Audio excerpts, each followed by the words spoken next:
I know you would love to be a part of it. Involved with the creative, with the creative process. Maybe I should put in there. Oh, you could with the bed. I'm gonna just pin this to my bra strap as well. Good idea. Yeah, that's what they're for, really. Mm-hmm. It's matching our t-shirts. Oh my god. We look good. Hi. Hi, welcome to another episode of Creative Living. Mm-hmm. I'm Amy. I'm Max. And today we're going to talk about creative spaces and the importance of creative space. Yes. Cool. Pretty much. And we're currently in Amy's creative space. My new creative space. Yes. It's exciting. Yeah. We've moved off the couch. Yeah. We're sitting by the washing machine. Because it's great light. But we feel that this is a really important topic to talk about because it can often be the creative space that determines actually how productive you are and what sort of inspiration comes to you. And sometimes when you're feeling like you're in a bit of a rut or you've got a block, it actually can be your environment, not necessarily you as a person. Yeah, I would strongly agree with that, and I would say that your environment has like a huge impact on the creative work that you do. I've had some experiences all throughout my creative life of really, really bad creative spaces, and they affect me deeply. Yeah. So at the very beginning of my writing journey, I was working in an office just 9 to 5, and I had very, very little work to do.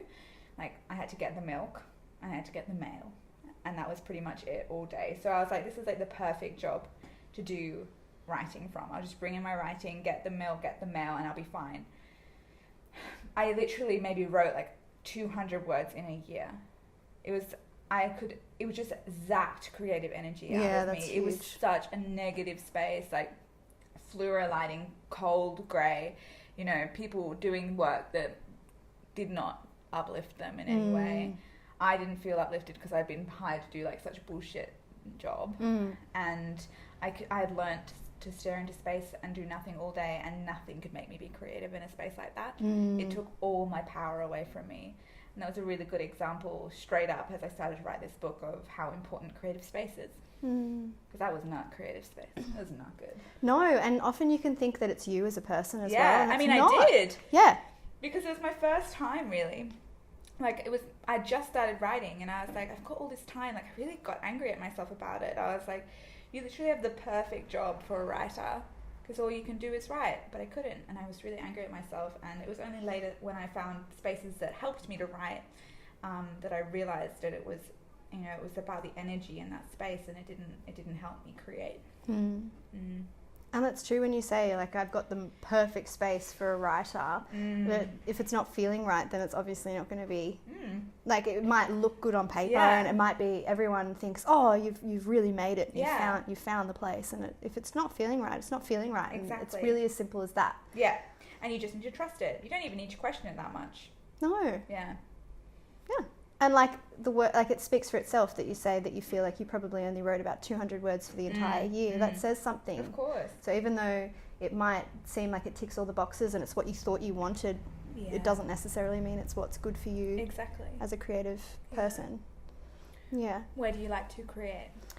I like being alone, for one. Interesting. So I don't like knowing if someone's going to be like coming into my space while I'm doing it. Like, I just think you need to be able to feel like you can express yourself in whatever way, whether it's, for me, learning lines or editing.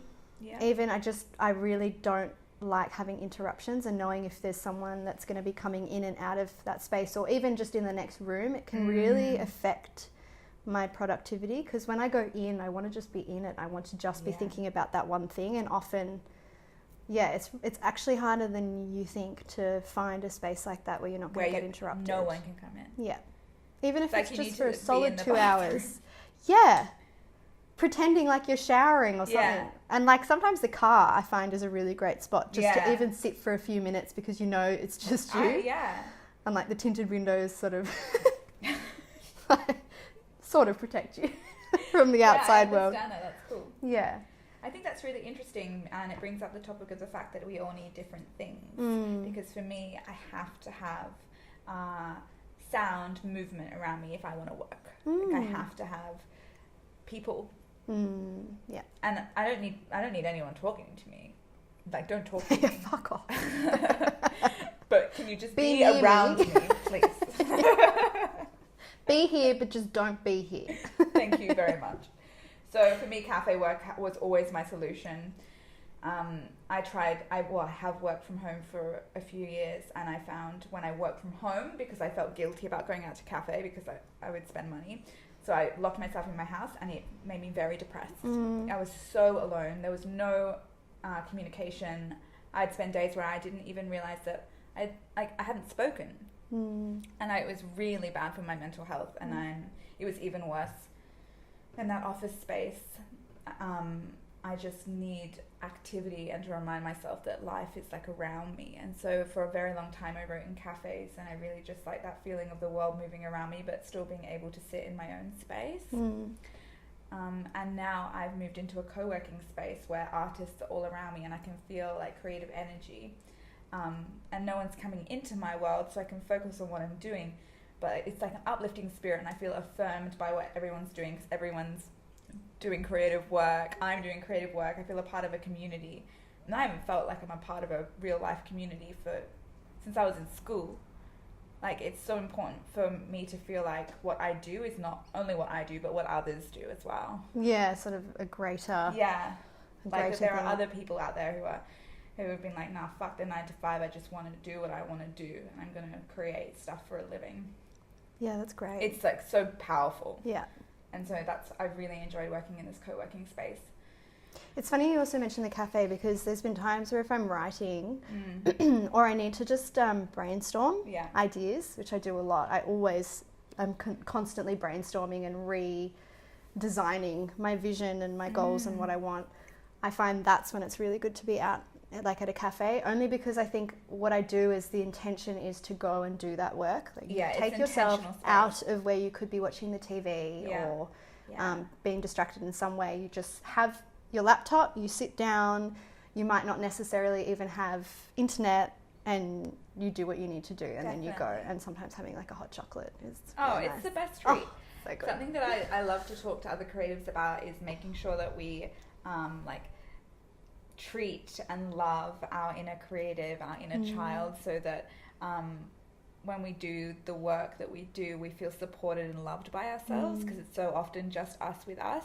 And so having a good workspace, once you've found the place that you want to work in, making that place special as well with whatever brings you life, if it's indoor plants or candles or pictures of people that you love or inspirational pictures of like what you're writing a book on, or I think that's so important. And just like cocooning yourself in a space that makes you feel safe and makes your creativity feel honoured is really important. It's funny you mentioned plants, because that's actually my goal this week. I'm actually going to go and grab a few indoor plants from a nursery, and I just I quite like, my room is my space probably at the moment mostly, but I just need a little bit of greenery, and we did like a big clear out just not that long ago and chucked a whole lot of stuff out, and now I'm kind of going, I need to fill it with some good energy. Growth. Like what we were talking about last week, the idea of not letting things be stagnant, and like a plant is a really good reminder of like growth and movement. It's alive. Yeah.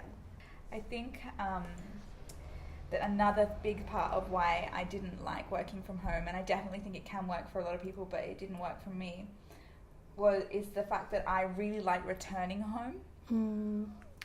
And I would have days where I just got up, worked, then went back to bed, and it felt really stagnant, and it really felt like I wasn't being able to affect anything, like the world wasn't seeing me. I was just like in this little space going round and round and round, and I found it really hard. No matter the amount of plants I put in my space, no matter how I tried to love myself, I couldn't just remain in one spot. It was too stagnant for me. You're also not grasping any inspiration. I mean, also I guess sitting at a cafe, it gives you opportunity you can witness things. To witness the world, You can witness different people. Maybe suddenly your character walks straight past you and you go, oh, that's what they look like, or of course that's how they walk or how they speak. It's a good thing for screenwriters and writers as well to witness a lot of conversations, because it's hard to write dialogue. And it's good to listen in to those kind of conversations and listen to how people speak and the cadence in which they talk. I really enjoy doing that as well when I'm out and about in cafes. You can't do that in your room. No, I mean, Frodo, he talks, but he's right it makes here. no sense. That's why we keep looking at you. He's here, but he's not here. Very good point. Yeah. But I also really liked your idea of what you're thinking of maybe doing with your new space here. Yeah. Because Amy's just moved. Do you want to... Like keeping it sacred? Is that what you're talking about? The vines? Oh, yeah. So I like doing extra creative things that like I'm not good at. So like writing is my craft, but I love to do other things that I'm not, I don't want to make money out of these other artistic pursuits, but I enjoy them for the fact that they're creative and artistic. And one of the things I really want to do with this space is I've just bought some paint. I bought some green paint and some golden sparkly paint. Gold. And I'm going to paint a little mural on our wall. And I'm going to paint, I think on the back wall here, I'm going to paint a vine. Mm-hmm. And then I'm going to do moon and stars in the bedroom. Oh, awesome. So you're going to do both. That's great. I'm going to do both. That's so good. I know, I'm so excited.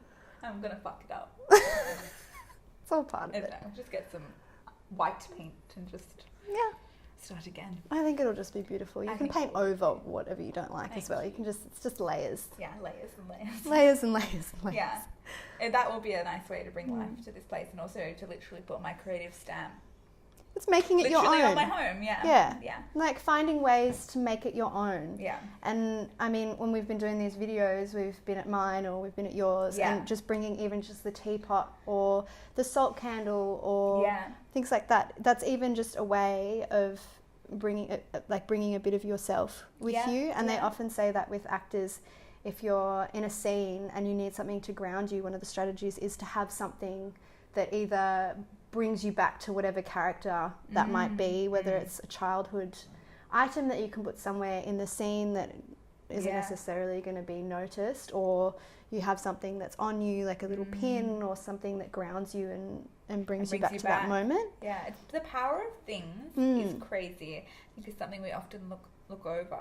Yeah, and I have to get rid of things that no longer serve me as well. So if I've been given something by someone that hasn't treated me properly, I have to get rid of it or I have to do something with it or give it away. I can't have it in my space because when you look at certain things, you actually don't realize how much power that can have over how you're feeling. You could be having a great day and then you look at something and then it reminds you of someone or something that happened. Yeah. And maybe you don't even register the fact that that's happened, but it will affect you. Yeah. And even that's why clearing out and like decluttering, it's very powerful. Well, you have your conscious mind's, well, no, your subconscious mind's attached to everything that's in your space. And even if it's something that you're not sure what you want to do with or you're eventually going to chuck it out, it's still there at the back of your mind as something that you need to chuck away. And so when you actually finally declutter and clear out your space and have things that matter to you and are valuable to you and that's it, you suddenly have freed up your subconscious in ways that you're not even really aware of. More creative shit. Yeah. That's how ideas, you have space to let things in, is when you've gotten rid of all the other crap. Yeah, that's really powerful. Yeah. Moving house has been really beneficial for that. Like just leaving behind shit I don't need to carry on anymore and then bringing the good stuff into here. Which is why I really wanted to find another creative space for me to work in, just to keep this space sacred. And I have a real big problem, and a lot of creatives do because we work for ourselves often. Rest and work, it's a really hard balance.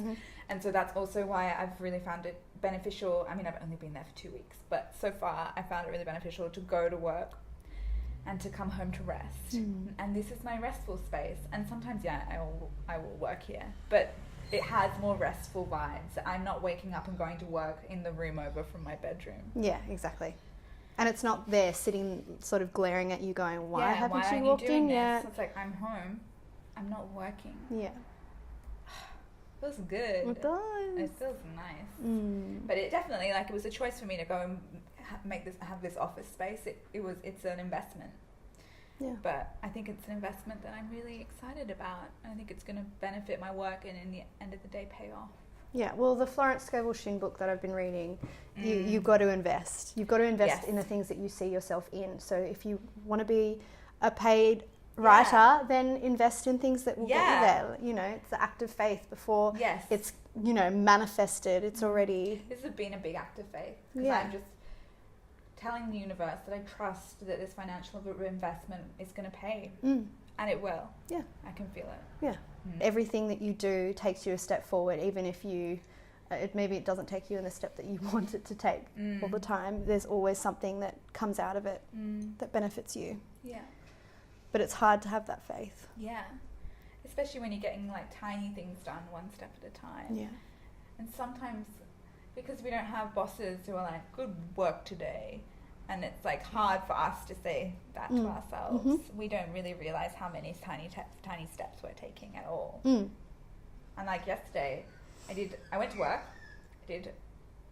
I did what I in my mind thought was just a tiny amount of productive work, and I judged it as like being like not enough.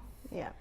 You know, but it's ridiculous that what I did yesterday was steps forward towards where I want to be. So it was a step that you needed to take. Exactly. So you've taken it, it's and a great all done. day, Yeah. and I need to stop making those judgments. But back to the creative space, I also think that sometimes, like what we were talking about, objects, if you're feeling like maybe you're feeling a bit stagnant, sometimes going out and picking something that makes you feel a certain way is really good. Like even if you just go to the $2 shop and you go and get like just a really cute candle holder, or I don't know, like some cheap canvas and some cheap paints, or something that you can do that you can put in your space that brings you back to what you're doing, even if it means that you only take one little step that day. That is a step in itself, but having things that make you feel a certain way. I really believe in that. Yeah. So powerful. Julia Cameron talks about that a lot. And like artist dates as well. Taking yourself out on a date, buying yourself a treat, treating yourself with respect. Not just respect, like love. Yeah. Buying yourself gifts. Yeah. And if you want that coffee, go and get that coffee and sit down and have that coffee. Yeah. Like, you know? Beautiful. It's very anti our culture. Oh, yeah, gosh. Yeah. It's important though. So maybe think about exactly that. Think about, is your creative space serving you? And is it something that you feel inspired by, and it's something that you feel serves you? That's really great. But if it doesn't, maybe think about ways that it can change and things that you can do, whatever your budget is as well. It really, I mean, you could go and pick some flowers off the street and put them in a glass cup. Like it doesn't matter like what you spend, it's more just how can you serve yourself in that way. And make your space sacred to what you're doing and your journey. Yeah.